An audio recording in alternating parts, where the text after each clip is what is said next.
Bismillah. Assalamualaikum warahmatullahi wabarakatuh. Innal hamdalillah nahmaduhu wa nasta'inuhu wa nastaghfiruh wa na'udzu billahi min shururi anfusina wa sayyiati a'malina. Man yahdihillahu fala mudilla lahu wa man yudlil fala hadiyalah. Asyhadu an la ilaha illallah wahdahu la syarika lah wa asyhadu anna Muhammadan abduhu wa rasuluh. Ya ayyuhalladzina amanu taqullaha haqqa tuqatih wa la tamutunna illa wa antum muslimun. Amma ba'd, fa inna asdaqal hadithi kitabullah wa khairal hadi Muhammadin sallallahu alaihi wasallam wa syarrul umuri muhdatsatuha fa inna kulla muhdatsatin bid'ah wa kulla bid'atin dhalalah wa kulla dhalalatin finnar. Ma'asyiral muslimin wal muslimat rahimani wa rahimakumullah. Kita lanjutkan pelajaran kita di dalam membaca dan mengkaji risalah Al-Fiqhul Muyassar lil Mar'atil Muslimah yang ditulis oleh Syekh Dr. Mahmud Al-Misri hafizahullah ta'ala.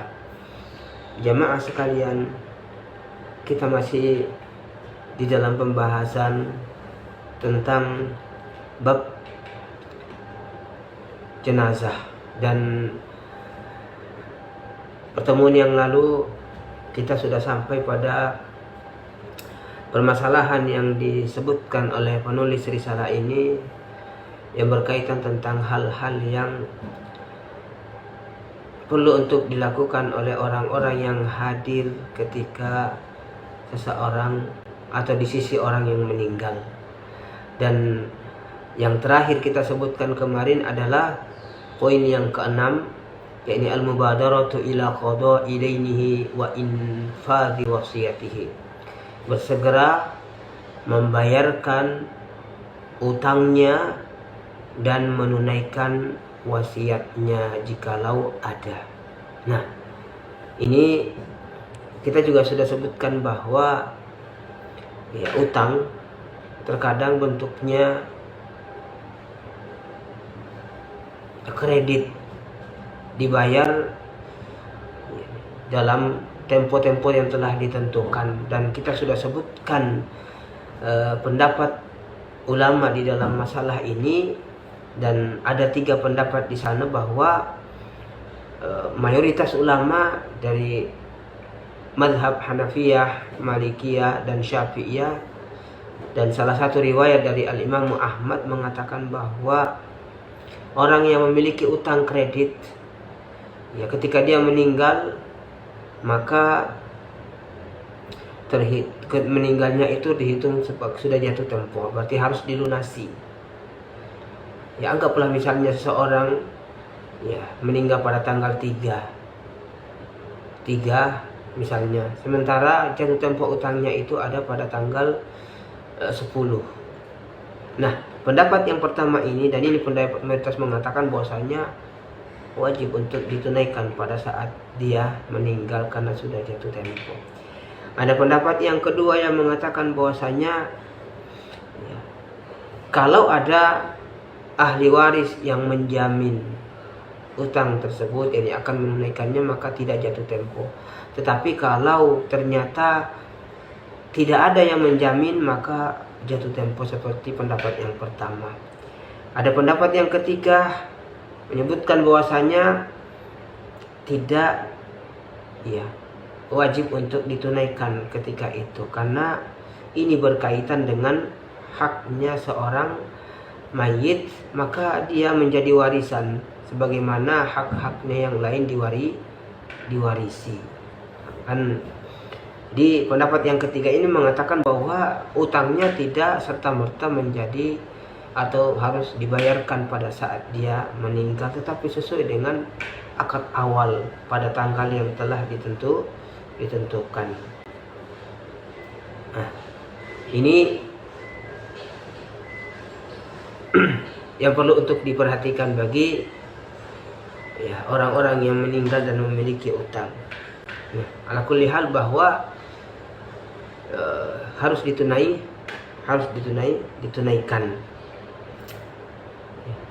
Nah, Syekh Abdul Aziz Ibnu Baz rahimahullahu taala di antara ulama yang berpendapat bahwasanya utang kredit seseorang yang meninggal itu tidak diwajibkan kepada kerabatnya untuk menunaikannya. Tapi kalau dia menunaikannya maka ini sebuah kebaikan, ini sebuah kebaikan yang dia lakukan dan tentu mendapatkan pahala insya Allah. Aku lihat bahwasanya sebelum harta waris dibagi ketika itu ada maka ya, harus ditunaikan dulu kewajibannya yaitu berupa utang dan wasiat jika ada. Nah, bagaimana kalau orang meninggal tidak memiliki harta? Maka kata para ulama mengatakan bahwasanya kewajiban negara untuk menunaikannya. Kewajiban negara untuk menunaikannya. Beliau berdalil ulama yang mengatakan demikian seperti Syekh Muhammad Nasiruddin Al-Albani rahimahullahu taala berdalil dengan hadis Rasulullah sallallahu alaihi wasallam yang diriwayatkan oleh Aisyah radhiyallahu anha. Beliau mengatakan man hamala min ummati dainan thumma jahada fi qada'ihi fa mata wa lam yaqdihi fa ana waliyuh. Barang siapa yang menanggung utang dari umatku kemudian dia kesusahan membayarnya, kemudian dia meninggal dan dia belum membayarnya, maka saya yang akan mewakilinya. Nabi Shallallahu Alaihi Wasallam memberikan kabar gembira bagi orang-orang yang dia berutang. Dia terpaksa berutang, kemudian dia punya niat untuk membayar, qadarullah dia belum punya kemampuan sampai ajal menjemput dia, maka para ulama mengatakan kalau tidak ada yang membayarkannya maka Rasulullah Shallallahu Alaihi Wasallam yang akan menjadi wakilnya. Dengan catatan tadi bahwa dia benar-benar tidak mampu, bukan orang yang sengaja mengulur-ngulur, dia punya kemampuan tetapi dia tidak mau menunaikan, maka ini masuk dalam kezaliman yang akan dipertanggungjawabkan nanti. Dan kalau kita melihat bahwa penulis risalah ini juga sependapat dengan atau mengikuti pendapat yang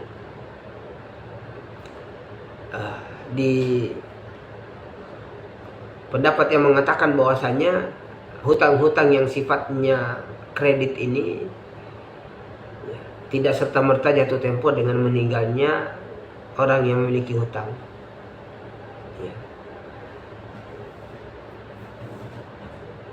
Oleh karena itu kata beliau, fala yalzamu ta'jilu bisadadi, maka tidak harus untuk disegerakan membayarnya. Bal yatahammaluhu aw bal yatahammaluhal warathatu, akan tetapi yang menanggungnya adalah para ahli waris. Wa tusdadu fi mi'adiha, dan dibayarkan pada waktu-waktunya, pada tanggal-tanggal yang sesuai dengan akad ketika melakukan utang piutang. Wa tabra'u bidzalika dhimmatul mayyit, dengan demikian maka tanggungan orang yang meninggal sudah bebas. Jadi menurut pendapat Syekh Mahmud Al-Misri bahwasanya hutang ini yang sifatnya kredit tidak serta-merta menjadi jatuh tempo dengan meninggalnya orang yang memiliki hutang, tetapi menjadi tanggungan para ahli waris dan ditunaikan ketika tiba waktunya.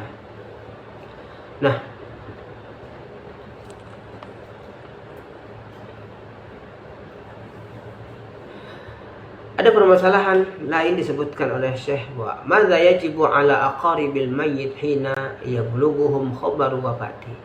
Apa yang wajib atas kerabat-kerabat orang yang meninggal ketika mereka mendapatkan berita tentang kematian. Maka yang pertama yang perlu diperhatikan bahwa bersabar dan ridho dengan takdir Allah ini adalah sesuatu yang wajib. Bersabar, tidak ada pilihan lain, karena kita tidak mungkin menghidupkan orang yang sudah diwafatkan oleh Allah Subhanahu wa ta'ala. Maka tidak ada pilihan kecuali kita bersabar. Dan kemudian menerima apa yang telah Allah tetapkan. Karena yang namanya hidup pasti akan di dunia ini pasti akan diakhiri dengan kematian. Dan kematian ini adalah salah satu bentuk ujian yang Allah berikan kepada hamba-hambanya.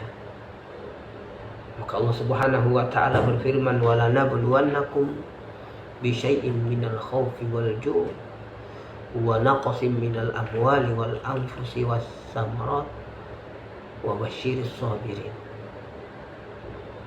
Sungguh kami akan menguji kalian dengan sesuatu dari rasa takut, kelaparan, kekurangan harta benda, kematian, kekurangan buah-buahan, dan beri kabarlah bagi orang-orang yang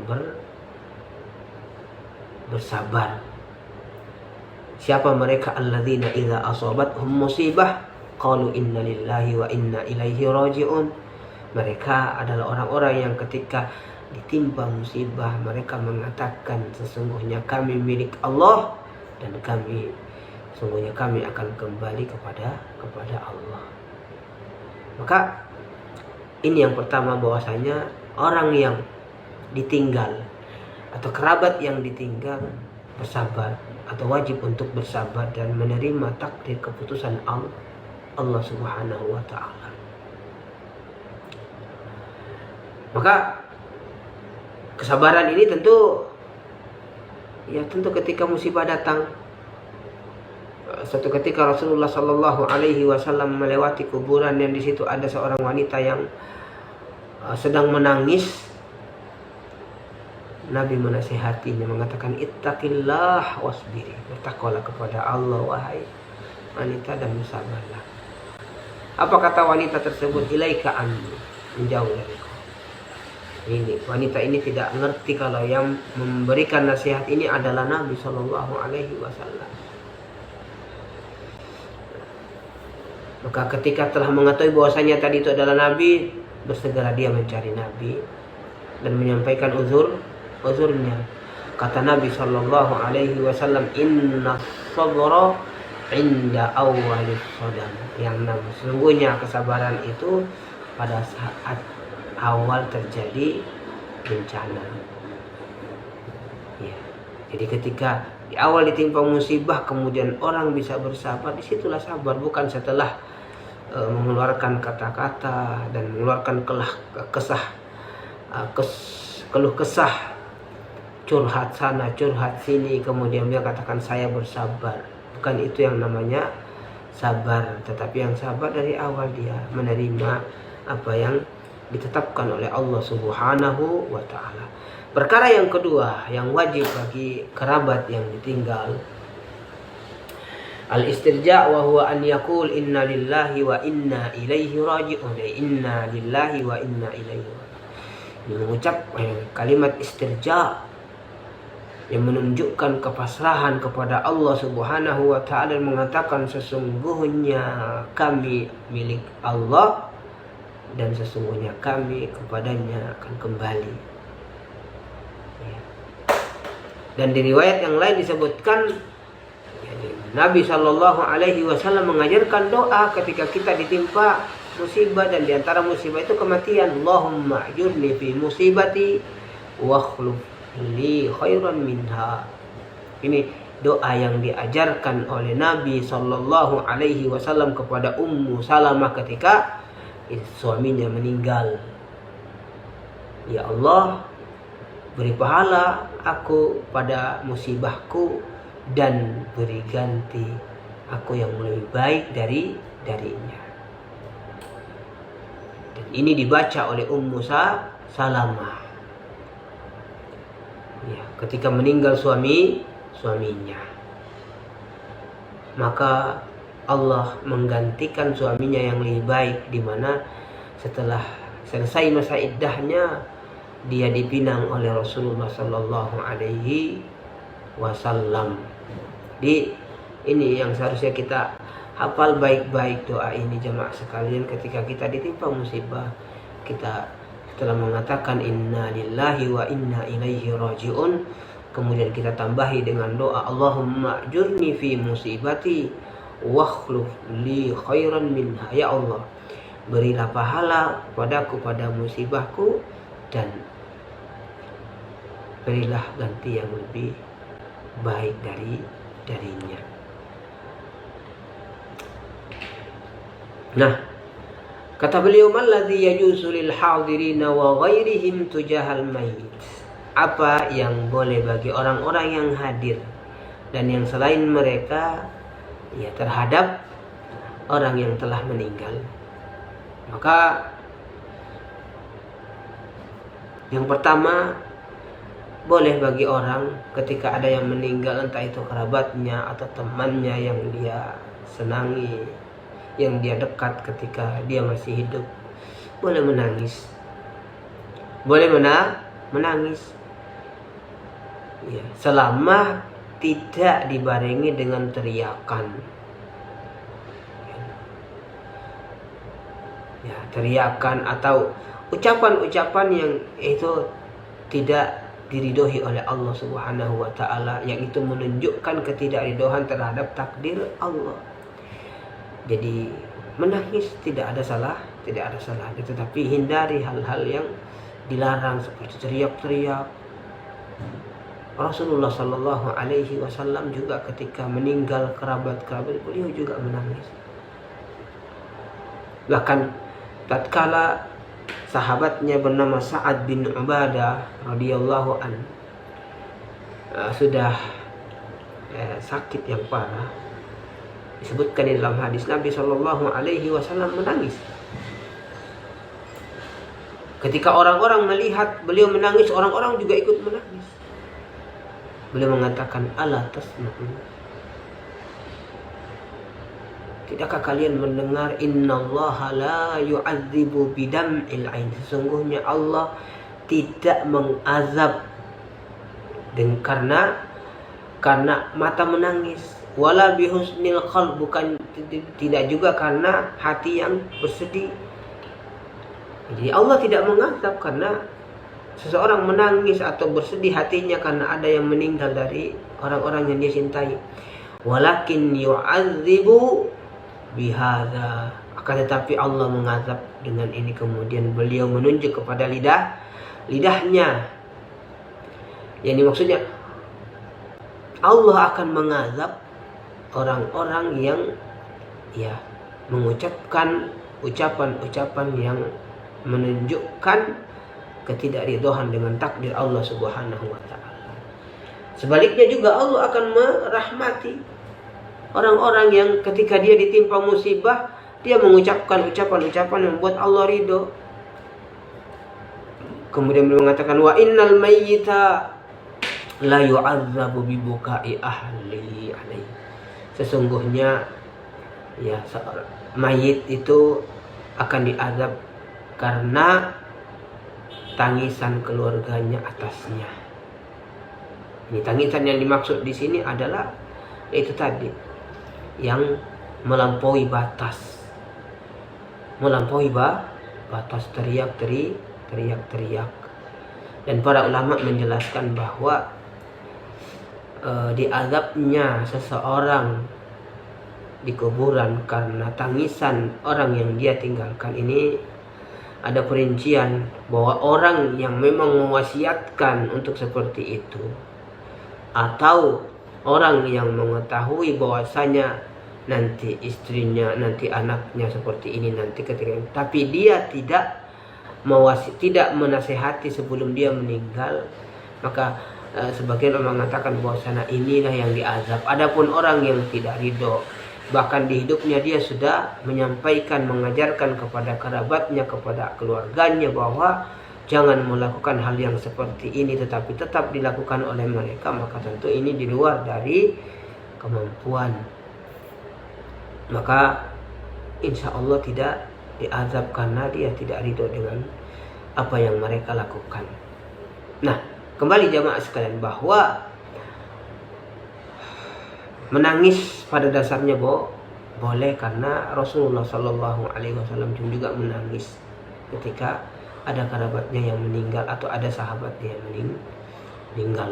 Jabir bin Abdullah radhiyallahu anhu, ketika bapaknya meninggal, dia buka penutupnya dan dia menutup mukanya dan dia menangis di atas muka ayahnya, dan itu disaksikan oleh Nabi Shallallahu Alaihi Wasallam dan beliau tidak melarangnya. Ini menunjukkan bahwasanya asalnya boleh, yang penting tidak dibarengi dengan hal-hal yang tidak diridhoi oleh Allah Subhanahu wa taala, seperti berteriak-teriak dan melontarkan ucapan-ucapan yang menunjukkan ketidakridhoan kita terhadap takdir Allah Subhanahu wa taala. Dan juga dibolehkan bagi orang-orang yang hadir di sisi orang yang telah meninggal untuk membuka penutup mukanya, karena kita sudah sebutkan bahwa di antara yang perlu dilakukan adalah yang menutup seluruh tubuhnya ketika sudah meninggal. Nah, ketika kita datang layak misalnya, tidak ada salahnya ketika itu, ya, apalagi kalau memang itu orang yang kita dekat dengannya, punya hubungan khusus misalnya dengan dia sangat dekat dengan, maka tidak ada masalahnya. Ya, tentu yang kita maksud di sini adalah laki-laki, bukan laki-laki meninggal misalnya wanita yang bukan muhrimnya kemudian dia membuka, maka ini tidak boleh. Begitu juga dengan wanita, maka ini yang perlu diperhatikan, bahwa dibolehkan bagi orang-orang yang datang ke orang yang meninggal, boleh membuka, bahkan dibolehkan untuk mencium. Abu Bakar radhiyallahu an, ketika Nabi meninggal, beliau cium muka Nabi Shallallahu Alaihi Wasallam.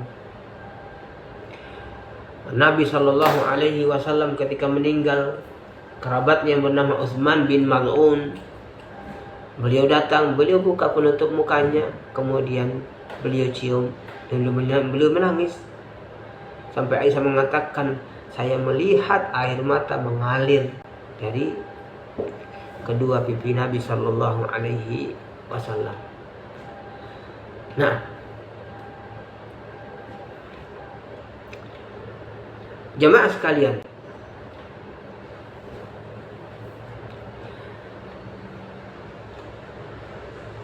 terkait apakah boleh mengumumkan kematian seseorang, entah itu melalui pengeras suara atau misalnya melalui media sosial. Kata Syekh Mahmud Al-Misri, yajuzun na'yu wal ikhbaru an wafatil mayyit wa dzalika min ajli istima'i ahli shalah li tajhizihi was salati alaihi wa dafnihi wa nahwi dzalik. Boleh mengumumkan kematian seseorang dengan maksud agar orang-orang yang baik, orang-orang yang taat itu berkumpul untuk menyelenggarakan jenazah, dari mengkafaninya, memandikannya, mensolatinya. Tetapi kata beliau, lakin yustaratu alla yusahiba dzalika ayyu syai'in min umuril jahiliyah, dipersyaratkan tidak dibarengi dengan perkara-perkara jahiliyah. Ya. Jadi kalau sekadar mengungkap innalillahi wa inna ilaihi rajiun, ya, telah meninggal saudara kita fulan bin fulan di rumah ini, di alamat ini misalnya, orang siapa yang ya memiliki kelonggaran waktu diharapkan untuk bisa hadir dalam penyelenggaraan jenazah, maka tidak ada masalah. Ya. Yang dimaksud, yang dipersyaratkan ini tidak boleh dibarengi dengan perkara-perkara yaitu dilakukan oleh orang-orang jahiliyah. Disebutkan semua kebaikan-kebaikannya, kebaikan kakek-kakeknya. Ya. Maka ini sesuatu yang tidak perlu dan tidak boleh untuk dilakukan.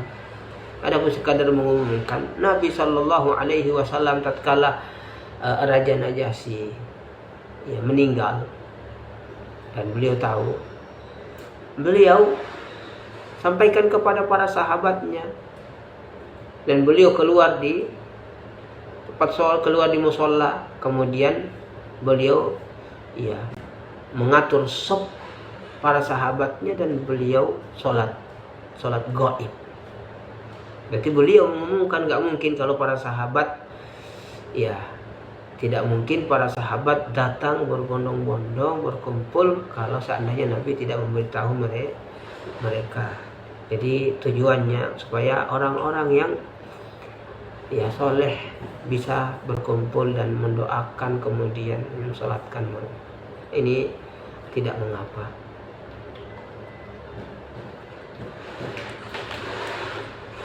Nah, ada perkara-perkara yang tentu diharamkan untuk dilakukan. Ya, diharamkan untuk dilakukan ketika ada kerabat yang meninggal. Yang pertama kata beliau an-niyahah. Niyahah, meratap. Ini perbuatannya orang-orang jahiliyah. Kata Rasulullah Sallallahu Alaihi Wasallam, arba'un fi ummati min amril jahiliyah la yatrukunahun. Ada 4 perkara pada umatku yang itu merupakan perkara jahiliyah yang tidak mereka tinggalkan. Al-fakhru fil ahsab, berbangga dengan kedudukan. Wa ta'nu fil ansab, mencela nasab. Wal istisqa'u bin nujum, minta hujan dengan bintang. Wan niyaha, kemudian niyaha yang meratap. Dan ini meratap, teriak-teriak, menangis, meronta-meronta, ini bagian daripada niyaha. Kata Nabi Sallallahu Alaihi Wasallam, an-naihatu idza lam tatub qabla mautiha tuqamu yaumal qiyamah wa 'alaiha sirbalun min qatiran wa dir'un min jarab. Tukang ratap ketika dia meninggal dan belum tobat, maka diberdirikan nanti pada hari kiamat, dan dia menggunakan pakaian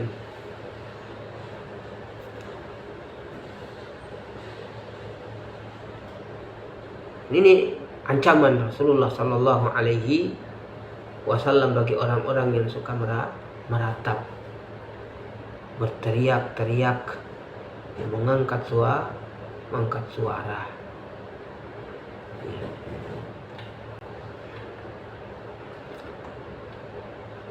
Nah, di antara hal yang juga tidak boleh dilakukan adalah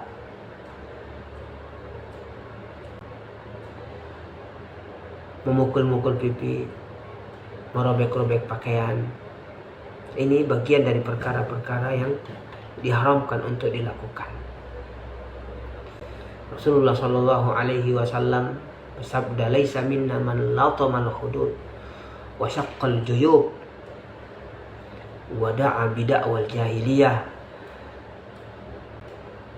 Bukan termasuk dari kami, kata Nabi Shallallahu Alaihi Wasallam. Jadi tidak mengikuti petunjuk Nabi. Orang yang memukul pipi, merobek kantong, Ini merobek pakaian dan mengucapkan ucapan jahiliyah. Ya, ucapan jahiliyah yang mengandung hal-hal yang tidak menunjukkan keridhaan terhadap takdir Allah Subhanahu wa taala. Begitu juga dengan mencukur rambut, gundul. Ada istri misalnya meninggal suaminya, berduka dengan cara gundul, maka ini tentu tidak boleh untuk dilakukan. Karena Rasulullah Shallallahu Alaihi Wasallam sebagaimana yang disebutkan dalam hadis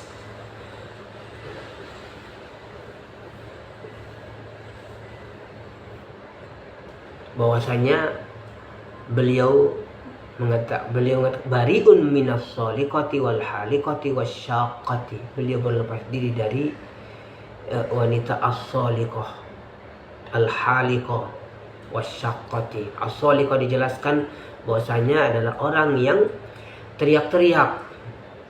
Ya, teriak-teriak ketika dapat musibah. Al-haliqah orang yang mencukur rambutnya ketika mendapatkan musibah. Sebagai bentuk rasa berkabung dia cukur rambutnya. Wasyaqah ini orang yang merobek-robek pakaiannya ketika mendapatkan musibah, maka ini tidak boleh. Atau disengaja diacak-acakkan rambutnya, nggak diurus ke atas, ke bawah, ke depan gitu, kayak orang gila misalnya. Maka ini juga sesuatu yang tidak boleh. Diacak-acakin rambutnya biar kelihatan kusut. Nah, ini hal yang diharamkan untuk dilakukan. Dalam sebuah hadis dikisahkan tentang proses baiatnya para wanita di zaman Rasulullah Sallallahu Alaihi Wasallam. Kata di antara wanita yang berbaiat kepada Nabi, kana fima akhadha alaina Rasulullah Sallallahu Alaihi Wasallam fil ma'ruf alladhi akhadha alaina alla na'siyahu fihi wa alla nakhmisha wajhan wa alla nad'u biwailin wa la nashqa jayban wa alla nanshur sya'ran. Ini hadis yang potongan hadis yang terakhir atau penggalan hadis yang terakhir mengatakan dan tidak mengacak-acak rambut. Ini yang menjadi unsur baiat yang dilakukan oleh para wanita bahwa mereka tidak akan melakukan hal yang demikian. Janji mereka kepada Nabi Shallallahu Alaihi Wasallam. Dan sebaliknya, laki-laki juga dilarang untuk mencukur jenggot ketika mereka ditimpa musibah. Ya, tanpa ditimpa musibah pun juga tidak boleh. Maka ini perlu untuk diperhatikan. Nah, jamaah sekalian, ini mungkin yang bisa kita sampaikan pada pertemuan kali ini. Insya Allah pada pelajaran berikutnya kita akan masuk kepada pembahasan tentang memandikan jenazah. Mudah-mudahan bisa dipahami dan bermanfaat bagi kita semuanya. Subhanakallahumma wa bihamdika asyhadu an la ilaha illa anta astaghfiruka wa atubu ilaik. Wassalamualaikum warahmatullahi wabarakatuh.